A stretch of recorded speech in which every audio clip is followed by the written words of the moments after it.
సాహితీ పురస్కారం, రావూరి భరద్వాజ సాహితీ పురస్కారం అందుకున్నారు. 2022లో జానకమ్మ జాతీయ పురస్కారం, 2024లో దాశరథి కృష్ణమాచార్య సాహితీ పురస్కారం లభించింది. అందశ్రీ లోక్ నాయక్ పురస్కారాన్ని అందుకున్నారు.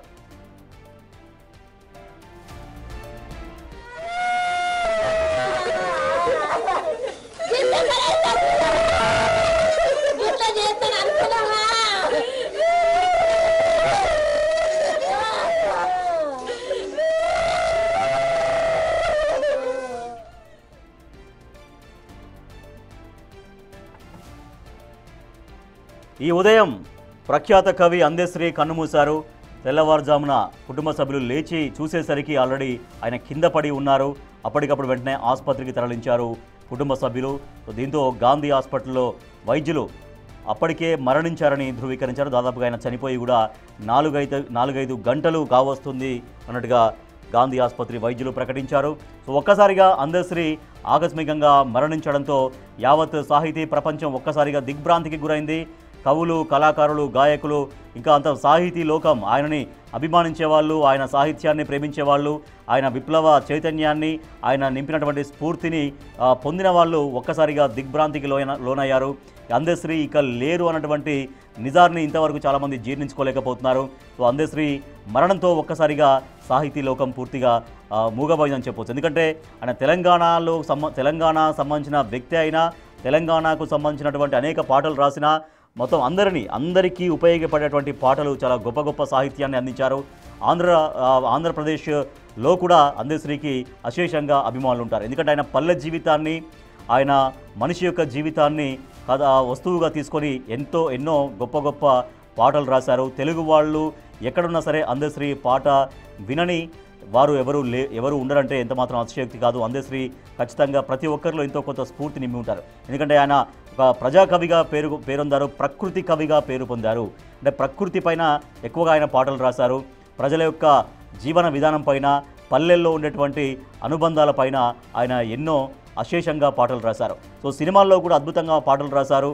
ఎన్నో గొప్ప గొప్ప పాటలు రాసినటువంటి అందశ్రీ ఇవాళ ఒకసారిగా ఉదయం లేచేసరికి మరణించడంతో, మరణ వార్త తెలియగానే అందరూ దిగ్భ్రాంతికి లోనయ్యారు. ఇక అందశ్రీ లేరు అన్నటువంటి విషయాన్ని ఇప్పుడిప్పుడే జీర్ణించుకుంటున్నారు. అయితే రాష్ట్ర ప్రభుత్వం అధికారిక లాంఛనాలతో, తెలంగాణ రాష్ట్ర ప్రభుత్వం అధికార లాంఛనాలతో అంత్యక్రియలు నిర్వహించబోతోంది. ఇప్పటికే సీఎస్కు ముఖ్యమంత్రి రేవంత్ రెడ్డి ఆదేశాలు జారీ చేశారు.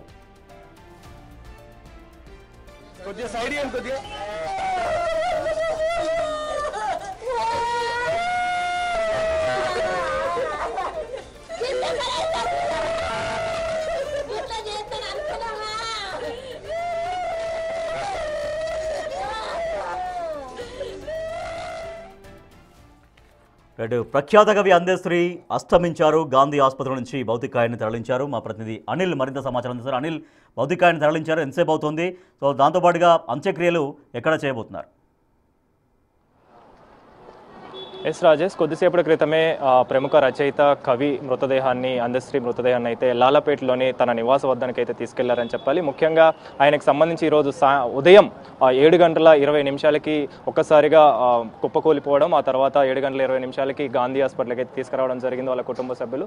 తీసుకొచ్చిన అనంతరం ఆయన అప్పటికే చనిపోయినట్టుగా కూడా డాక్టర్లు అయితే తెలపడం జరిగింది. దాదాపు 4 గంటల పాటు ఆయన చనిపోయినట్టుగా ఉన్నట్టుగా డాక్టర్లు అయితే తెలిపారు. ఆ తర్వాత హాస్పిటల్కి ఎమర్జెన్సీ వార్డుకి అయితే తీసుకురావడం జరిగింది. తీసుకొచ్చిన క్రమంలోనే ఆయన చనిపోయాడని చెప్పేసి డాక్టర్లు అయితే చెప్పడం జరిగింది. అయితే మృతికి సంబంధించి మాత్రం ఆయన గత 15 ఏళ్లుగా హైపర్ టెన్షన్ తోటి బాధపడుతున్నాడు. హైపర్ టెన్షన్, బీపీ అదంతా కూడా ఉంది. అయితే నెల రోజుల నుంచి ఆయన టాబ్లెట్స్ తీసుకోలేదని చెప్పేసి కూడా తెలుస్తుంది.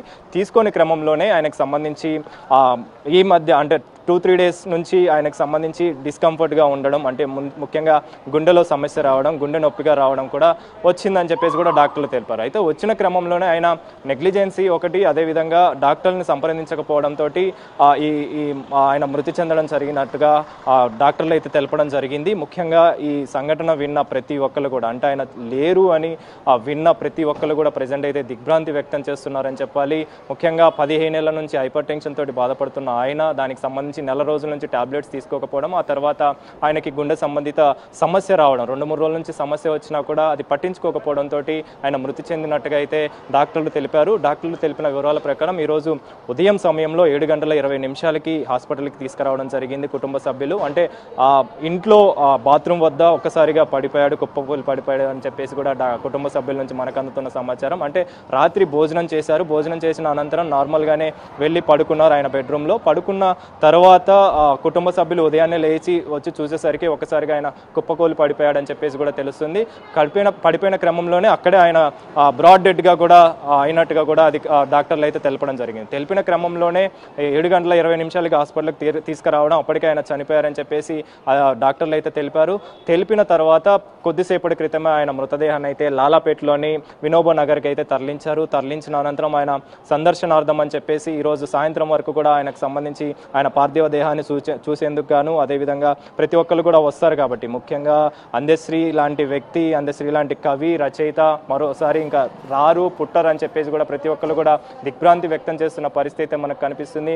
ఉదయం సమయంలో ఇలాంటి ఒక ఘటన, విషాద ఘటన వినిపిస్తుందని చెప్పేసి కూడా ఎవరు ఊహించలేదని చెప్పాలి. అలాంటి సంఘటన, విషాద వివరణ విషయం తెలుసుకోవడం అనేది ప్రజెంట్ అయితే తెలుసుకున్న క్రమంలోనే ప్రజెంట్ ప్రతి ఒక్కరు కూడా దిగ్భ్రాంతి వ్యక్తం చేస్తున్న పరిస్థితి మనకు కనిపిస్తుంది. కాబట్టి ఈరోజు మొత్తం సాయంత్రం వరకు కూడా ఆయనకు సంబంధించి సందర్శనార్థం అని చెప్పేసి కూడా ప్రతి ఒక్కళ్ళు వస్తారు కాబట్టి ఆయన వాటన్నిటి కూడా దృష్టిలో పెట్టుకొని ప్రజెంట్ అయితే సందర్శనార్థం కోసం అయితే పార్థివ దేహాన్ని చూసేందుకైతే వినోబా నగర్లో ఆయన పార్థివ దేహాన్ని ఉంచనున్నారు. ఆ తర్వాత రేపు ఆయనకు సంబంధించి గట్కేసర్ వద్ద ఉన్నటువంటి ఎన్ఎఫ్సి నగర్లో ఆయన సొంత ఇంటి దగ్గర అయితే అంత్యక్రియలు జరపనున్నారు. ఇప్పటికే సీఎం రేవంత్ రెడ్డి కూడా స్వయంగా ప్రకటించడం జరిగింది.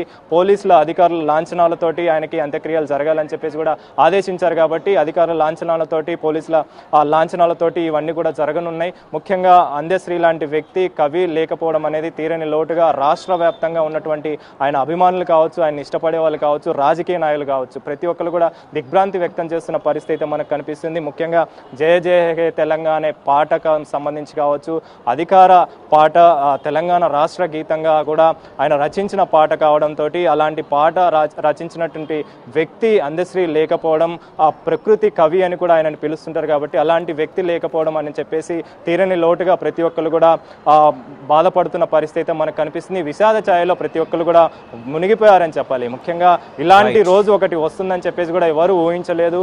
అంటే ముఖ్యంగా 15 ఏళ్ల నుంచి ఆయన ఈ హైపర్ టెన్షన్ తోటి బాధపడ్డం, ఆ తర్వాత నెల రోజులుగా ఆయన టాబ్లెట్స్ తీసుకోకపోవడంతో ఈ గుండె సంబంధిత సమస్య 2-3 రోజుల నుంచి రావడం, ఆ తర్వాత ఒకటేసారి ఈ విధంగా ఆయన మృతి చెందడం అనేది తీరని లోటుగా ప్రతి ఒక్కరు కూడా దిగ్భ్రాంతి వ్యక్తం చేస్తున్న పరిస్థితి మనకు కనిపిస్తుంది. కొద్దిసేపటి క్రితం ఆయన మృతదేహాన్ని లాలాపేట వద్దకైతే తీసుకెళ్లారు ఆయన నివాసానికి కుటుంబ సభ్యులు. తీసుకెళ్లిన అనంతరం ఆయన సందర్శనార్థం అని చెప్పేసి ఈరోజు సాయంత్రం వరకు కూడా అక్కడే ఉంచుతారు. ఆ తర్వాత గట్కేసర్లో ఉన్నటువంటి ఎన్ఎఫ్సి నగర్లో ఆయన నివాసానికి అయితే తరలించనున్నారు. తరలించిన తర్వాత ఆయనకు సంబంధించి అధికార లాంఛనాలతో ఆయనకైతే అంత్యక్రియలు జరగనున్నాయి.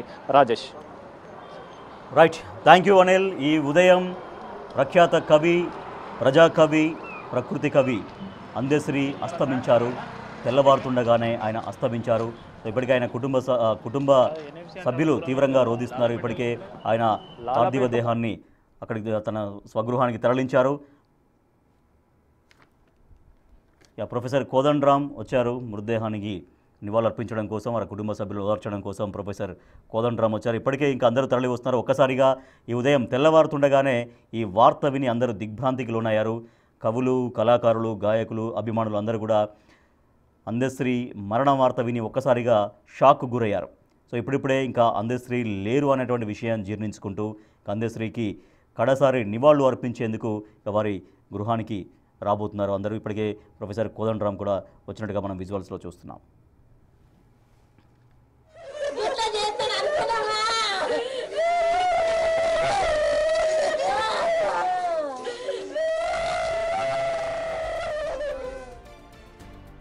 ప్రకృతే నా బడి, పల్లెటూరే నా గురువు. ఇది ప్రముఖ కవి అందశ్రీ నోటి మాట. అన్నట్లుగానే పల్లె, ప్రకృతి చుట్టూ అందశ్రీ పాటలు, సాహిత్య జీవితం గడిచింది. ఆయన అసలైన జీవిత సంపద పద సంపదే. మ్యాన్ ఆఫ్ మెనీ లెటర్స్ అని సాహితీవేత్తల ప్రశంసలు అందుకున్న సుకవి, ప్రజాకవి, ప్రకృతి కవి మన అందశ్రీ. మట్టిలో నుంచి వచ్చిన మాటలే ఆయన పాటలు. పాటలకు, సాహిత్యానికి విద్యార్హత ముఖ్యం కాదు, మనసు ముఖ్యం అని నిరూపించిన మహాకవి అందశ్రీ. ఆయన కలమే కాదు, గళం కూడా మహా అద్భుతం. ఉద్యమ గీతాలైనా, ఉద్వేగాన్ని పెంచే పాటలైనా, ఓదార్చే మాటలైనా, హుషారు పెంచే అక్షరాలైనా అన్నీ అందశ్రీ సొంతం. ప్రజా కవిత్వానికి ఆయన ప్రతినిధి. అందశ్రీ అక్షరం సూటిగా, లోతుగా, మానవతా విలువలతో నిండి ఉంటుంది. అందుకే ఆయన అభ్యుదయ కవి అయ్యారు.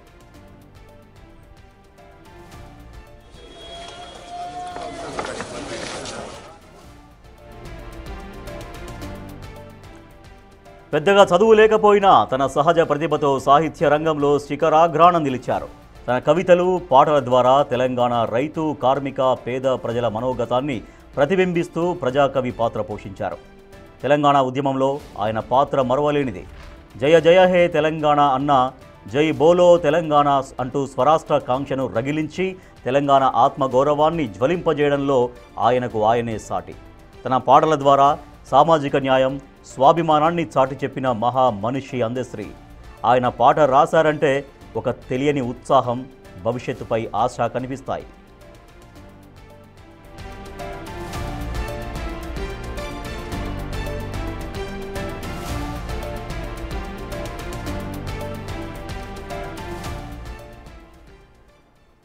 రైట్, ఈ ఉదయం ప్రజాకవి, ప్రకృతి కవి అందశ్రీ అస్తమించారు. ఒక్కసారిగా సాహితీ లోకం దిగ్భ్రాంతి గురైంది. అందశ్రీని అభిమానించే వాళ్ళు, ఆయనతో చైతన్యాన్ని పొందిన వాళ్ళు, ఆయనతో స్ఫూర్తిగా పొందిన వాళ్ళు అందరూ ఒక్కసారిగా దిగ్భ్రాంతికి గురయ్యారు. అందశ్రీ మరణంతో ఒక సాహితీ లోకంలో ఒక గొప్ప కవిని కోల్పోయినట్టుగా అయిందని ప్రతి ఒక్కళ్ళు కూడా భావిస్తూ ఉన్నారు. సో అందశ్రీ మరణాన్ని ఇప్పుడిప్పుడే జీర్ణించుకుంటున్నారు. సో అందశ్రీ చేసినటువంటి సాహిత్య సేవ గురించి, ఆయన రాసినటువంటి పాటల గురించి అందరూ గుర్తు చేసుకుంటూ, అందశ్రీ భౌతికాయం ఇప్పటికే ఆయన ఇంటికి చేరింది కాబట్టి భౌతికాయాన్ని సందర్శించడం కోసం, ఆయనకు నివాళులు అర్పించడం కోసం ఇప్పుడిప్పుడే వస్తున్నారు అందశ్రీ అభిమానులు.